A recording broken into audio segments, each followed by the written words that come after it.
Assalomu alaykum azizlar. Sog' salomat, yaratgan Parvardigor panohida, ham shukriyu ham zikrida bormisiz? Omon bo'ling. Azizlar, avval va'da berganimizdek yana muhabbat mavzusiga qaytamiz. Buyuk mutasavvif shoir, Alloh ishqida o'tli she'rlar bitgan Bobo Rahim Mashrab hazratlari ijodida shunday misralar bor ekan. Seni layli ra'nodek ajoyib dilrabo derlar. Meni majnun shaydodek ko'yingda bir gado derlar. Yurib so'rdim tabiblardan, bu dardimg'a davo bormi? Tabib ayturki ey nodon, bu dardni bedavo derlar. Qani Layli, qani Majnun, qani Shirin ila Farhod, alar o'tdi bu olamdan, bu olam bevafo derlar. Xo'sh, vafoli olam qayda? Vafoli muhabbat qayda?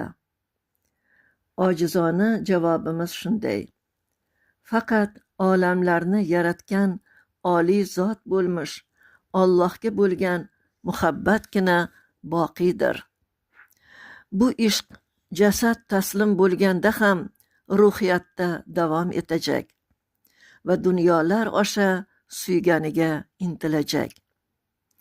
Nasib etsa o'shal oliy diydorga yetishish ham bor inshaalloh.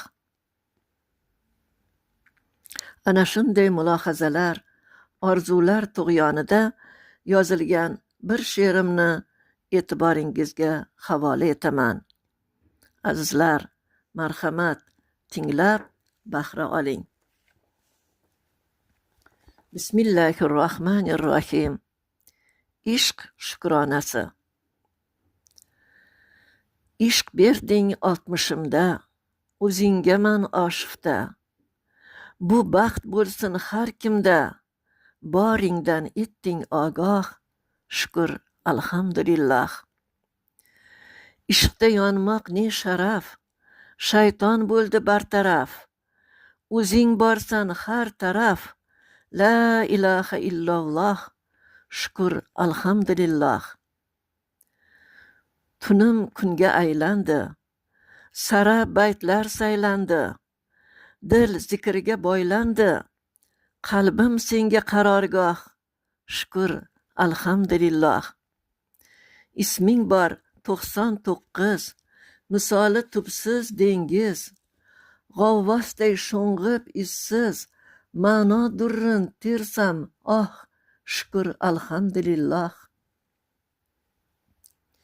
Kalomingdan izladim, har harfini sizladim, oyat o'qib bo'zladim, ruhing sezganimda goh, shukr alhamdulillah.